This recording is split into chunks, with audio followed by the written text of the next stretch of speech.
ரோஹிணியும் மனோஜும் வந்து ரூம்குள்ள உட்காந்து பேசிக்கிட்டு இருக்காங்க. அப்போ ரோஹிணி வந்து எப்படியாவது இந்த 27 லட்சத்தை வந்து நம்ம எப்படியாவது கண்டுபிடிக்கணும், அந்த 27 லட்சத்தை நம்ம கண்டுபிடிச்சாதான் வந்து இந்த ஷோரூமை வந்து நம்ம கைக்குள்ள மறுபடியும் கொண்டு வர முடியும் அப்படின்னு சொல்லிட்டு சொல்றாங்க.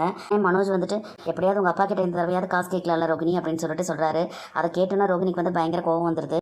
உங்க அம்மாவும் இப்படிதான் வந்து எப்ப பாரு காசு காசுன்னு சொல்லி என்ன நச்சிக்கிட்டே இருக்காங்க. நீயும் வந்து இப்போ எங்க அப்பா கிட்ட காசு கேட்டு வாங்கிட்டு வா அப்படின்னு சொல்றேன். நீங்க என்ன நினைச்சிட்டு இருக்கீங்க ரெண்டு பேரும்?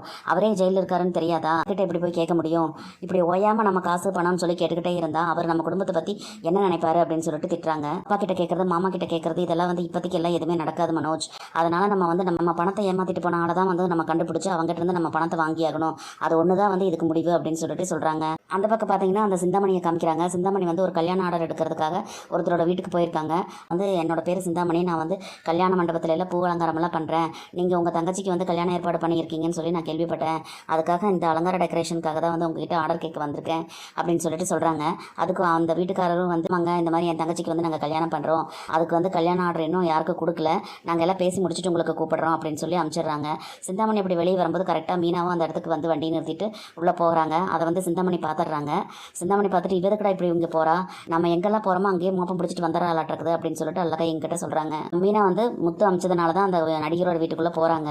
ஆனால் மீனா வந்து முத்து சொல்லி தான் வந்து அந்த நடிகரோட வீட்டுக்கு பூ கொடுக்கறதுக்காக பேசுறதுக்கு வேண்டி வராங்க. மீனா வந்து அந்த வீட்டுக்குள்ளே போயிட்டு, சார் வணக்கம் சார், நான் வந்து பூ வியாபாரமெல்லாம் பண்ணுறேன், வீடு விட பூ போடுறேன், வண்டியிலே கொண்டு வந்துட்டு போடுறேன் அப்படின்னு சொல்லிட்டு சொல்கிறாங்க. ஓ, நடமாடம் பூ கடையா அப்படின்னு சொல்லிட்டு அவரும் கேட்குறாரு. ஆமாம் சார், உங்களுக்கு எப்போ பூ வேணும்னாலும் கேளுங்க, நான் வந்து கொடுக்குறேன் அப்படின்னு சொல்லிட்டு மீனா சொல்கிறாங்க. என் வீட்டுக்காரம்மா வெளியே போயிருக்காங்கம்மா, எனக்கு எவ்வளோ வேணும்னாலும் தெரியாது அப்படின்னு சொல்லி அவர் சொல்கிறாரு. சரிங்க சார், எந்தெந்த கிழமைக்கு வந்து என்னென்ன சாமிக்கு என்னென்ன மாதிரின்னு சொல்லிட்டு எந்தெந்த பூ போடணும் அப்படிங்கிறது டீட்டெயில்ஸ் எல்லாம் மீனா சொல்கிறாங்க. பல விஷயம் நல்லா தெரிஞ்சு வச்சுருக்கீங்களே அப்படின்னு சொல்லிட்டு அவரும் கேட்குறாரு. பூ விஷயமாகவும் கோயில் விஷயமாகவும் எனக்கு எல்லா விஷயம் தெரியும் சார் அப்படின்னு சொல்லிட்டு மீனா சொல்கிறாங்க. சரிம்மா, நீங்கள் வந்து எல்லா பூவுமே நீங்கள் ஒரு 200 ரூபாய்க்கு நீங்கள் வந்து பூ போடுங்கம்மா அப்படின்னு சொல்லிட்டு அவரும் சொல்கிறாரு.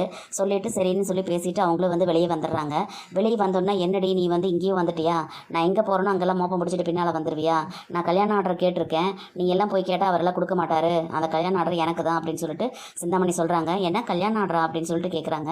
என்னடி ஒன்றும் தெரியாத மாதிரி நடிக்கிற அப்படின்னு சொல்லிட்டு அவங்க கேட்குறாங்க. அவரோட தங்கச்சிக்கு வந்து கல்யாணம் வச்சிருக்காங்க, அந்த விஷயமா கல்யாண ஆர்டர் எடுக்கிறதுக்காக தான் நான் வந்தேன், நீ கேட்டாலும் அவங்க கொடுக்க மாட்டாங்க, அந்த ஆர்டர் நான் எடுத்துட்டேன் அப்படின்னு சொல்லிட்டு சிந்தாமணி சொல்கிறாங்க. அதை கேட்டோன்னா ஒரு நிமிஷம் இருங்க அப்படின்னு சொல்லிட்டு மீனா வந்து மறுபடியும் அந்த வீட்டுக்குள்ளே போயிட்டு, நானும் வந்து கல்யாண ஆர்டர்லாம் பண்ணிக்கிட்டு இருக்கேன் சார் அப்படின்னு சொல்லிட்டு விசிட்டிங் கார்டு கொடுத்து பேசிட்டு வெளியே வராங்க. வெளியே வந்தவங்க கிட்ட, நான் வந்து டெய்லி எல்லா வீட்டுக்கும் பூ போட்டுட்ருக்கேன், அதனால் நான் டெய்லி பூ போடுற ஆர்டர் எடுக்கிறதுக்காக தான் அவர் வீட்டுக்கு வந்தேன், ஆனால் இப்போ நீங்கள் சொன்ன பிறந்தான் வந்து கல்யாண ஆர்டர் எடுக்கிற விஷயமே எனக்கு தெரிய வந்தது, அதனால் அவர்கிட்ட போய் நானும் கல்யாண மண்டபத்துக்கெல்லாம் டெக்கரேஷன்ஸ் பண்ணி கொடுக்குறேன்னு சொல்லிட்டு என்னோட விசிட்டிங் கார்டு கொடுத்து அவர்கிட்ட கேட்டுட்டு வந்திருக்கேன், அவர் பார்த்துட்டு என்னையும் கூப்பிட்றேன்னு சொல்லியிருக்காரு, நீங்கள் கொடுத்த குழுவுக்கு வந்து ரொம்ப தேங்க்ஸு, இதே மாதிரி வேறு எங்காவது இருந்தால் கூட சொல்லுங்கள், உங்களுக்கு கமிஷன் கொடுத்துட்றேன் அப்படின்னு சொல்லிட்டு மீனா நக்கலாக பேசி விடுறாங்க. அதை கேட்ட சிந்தாமணிக்கு வந்து பயங்கர காண்டாயிருது. நான் வந்து அந்த கல்யாண ஆர்டர் அவர்கிட்ட பேசி முடிச்சிட்டேன், நீ என்னோட விஷயத்தில் தலையிடாத, உனக்கு அவ்வளோதான் அப்படின்னு சொல்லிட்டு மிரட்டுறாங்க. பார்த்துக்கலாம் அப்படின்னு சொல்லிட்டு மீனா வந்து அங்கேருந்து போயிடுறாங்க. அந்த பக்கம் ஒரு இடத்துல ஒரு ரோட்டில் வந்து வித்யா வந்து பைக்கில் போயிட்டு இருக்கிறத காமிக்கிறாங்க. அப்போ மீனாவை காதலிக்கிறேன்னு சொல்லிட்டு முத்து ஐடியா கொடுத்து ஒருத்தன் சுற்றிக்கிட்டு இருந்தான்ல, அவன் வந்து அந்த பக்கம் வண்டியில் வந்துகிட்டு இருக்கான். 2 பேர் குறுக்கு ஆப்போசிட்டில் வந்து 2 பேரும் இடித்து வண்டி சாயுது. அப்போ வித்யா வந்து, ஐயோ ஒழுக்கமாக உனக்கெல்லாம் பைக் ஓட்டிட்டு வர தெரியாதா, எனக்கு ஏதாவது ஆயிருந்தா என்னையா பண்ணுறது அப்படின்னு சொல்லிட்டு கேட்குறாங்க. சாரி மேடம் அதான் ஒன்றும் ஆகலையே அப்படின்னு சொல்லிட்டு அவரும் பேசுகிறாரு. பாரியா, என் வண்டி ஸ்டார்ட் ஆக மாட்டேது அப்படின்னு சொல்லிட்டு வித்யா சொல்கிறாங்க. இருங்க நானே பார்க்குறேன் அப்படின்னு சொல்லிட்டு பார்க்குறாரு. சரி ஓகே, நான் டோ பண்ணுறேன், நீங்கள் வந்து வண்டி ஸ்டார்ட் பண்ணி அப்படியே வாங்க மேடம் அப்படின்னு சொல்லிட்டு அவர் சொல்கிறாரு. அவங்க 2 பேரும் அப்படி போயிட்டு இருக்கும்போது வந்து ரோட்டில் உட்காந்துருக்கு 2 பேர், இவனே வந்து இடிக்கிற மாதிரி இடிச்சான், கடைசியில் இவனே ஹெல்ப் பண்ணுற மாதிரி அந்த பொண்ணை தள்ளிட்டு போகிறான் பாரு அப்படின்னு சொல்லிட்டு பேசுகிறாங்க. அதை பார்த்தோன்னா வித்யாவுக்கு கடுப்பாயிருது. சாரி மேடம் அவங்க ஏதோ பேசுகிறாங்க, அதுக்கு எனக்கு சம்மந்தம் இல்லை மேடம் அப்படின்னு சொல்லிட்டு அவர் வந்து பம்புறாரு. அவர் அப்படி நடந்துக்கிறத பார்த்தோன்னா வித்யாவுக்கு சிரிப்பு வருது. சரின்னு சொல்லி மறுபடியும் போகிறாங்க. இந்த பக்கம் வந்து செல்வமும் முத்து இருக்கிற கார் ஷெட்டை காமிக்கிறாங்க. செல்வம் வந்து சவாரி எதுக்கும் போகலையா அப்படின்னு சொல்லிட்டு முத்துக்கிட்ட கேட்குறாங்க. அப்போ செல்வம் வந்து நம்ம டிரைவிங் ஸ்கூல் ஒன்று ஆரம்பிக்கலாமா அப்படின்னு சொல்லிட்டு முத்துக்கிட்ட கேட்குறாரு. அதுவும் நல்ல ஐடியாவாக தான் இருக்கேடா அப்படின்னு சொல்லிட்டு முத்துவும் சொல்கிறாரு. ஆனால் அதுக்கெல்லாம் ஆஃபீஸ் வேணுமேடா அப்படின்னு சொல்லி பேசிக்கிட்டு இருக்கும்போது வந்து மீனா அங்கே வந்துடுறாங்க. மீனா அங்கே வந்ததுக்கப்புறமா மீனா கிட்ட வந்து இந்த விஷயத்த சொல்கிறாங்க. இது நல்ல ஐடியாவே இருக்குங்க, நீங்கள் வந்து அடுத்த கட்டத்துக்கு போகலாமே அப்படின்னு சொல்லிட்டு மீனாவும் சொல்கிறாங்க. அதுதான் மீனா நானும் சொல்லிக்கிட்டு இருந்தேன், உங்ககிட்ட சொன்னால் நீ இப்படி தான் சொல்லுவேன்னு சொல்லிட்டு அப்படின்னு சொல்லிட்டு முத்து சொல்கிறாரு. சரி மீனா, நான் சொல்லி அமிச்ச விஷயம் என்னாச்சு அப்படின்னு சொல்லிட்டு முத்து கேட்குறாரு. அந்த மனோஜை ஏமாத்தினவனோட வீட்டுக்கு போய் கண்டுபிடிச்சிட்டுவான்னு சொன்னேன், என்னாச்சு அப்படின்னு சொல்லி கேட்கும். நான் அந்த நடிகரோட வீட்டுக்கு தாங்க போனேன், அவரை பார்த்தா நல்ல மனுஷனாக தான் தெரியுது அப்படின்னு சொல்லிட்டு மீனா சொல்கிறாங்க. நான் போனோன்னே என்கிட்ட நல்லா பேசி காஃபி குடிக்கிறீங்களான்னா கேட்டாங்க அப்படின்னு சொல்லிட்டு மீனா சொல்கிறாங்க. காஃபி குடிக்கிறேன்னு சொல்லி கேட்டால் அவன் நல்ல மனசுனா அப்படின்னு சொல்லிட்டு முத்து கேட்குறாரு. நான் கூட தான் பார்க்கும்போது ரவுடி மாதிரி இருந்தேன்னு சொல்லிட்டு நீ என் மேலே கோவப்படலையா, இப்போ தெரியலையா உனக்கு அப்படின்னு சொல்லி கேட்குறாங்க. இப்போ நீங்கள் அப்படித்தானே இருக்கீங்க அப்படின்னு சொல்லிட்டு மீனா வந்து நக்கல் பண்ணுறாங்க. பார்த்தியாடா சிஸ்டர் உன்னையவே கலாய்க்குது அப்படின்னு சொல்லிட்டு செல்வமும் சொல்கிறாரு. சரி ஓகே மீனா என்ன விஷயம் அங்கே நடந்தது அப்படின்னு சொல்லி கேட்கும். இல்லை நான் எப்போ போல் பூ கொடுக்குறக்காக தான் வந்தேங்கிற மாதிரி கேட்டு பேசிட்டு வந்திருக்கேன். போக போக நம்ம போனால் தான் வந்து என்ன விஷயம் ஏதாவது நமக்கு ஐடியா கிடைக்கும் அப்படின்னு சொல்லிட்டு மீனா சொல்கிறாங்க. சரி ஓகே மீனா பார்த்துக்கலாம் அப்படின்னு சொல்லிட்டு முத்துவும் சொல்கிறாரு.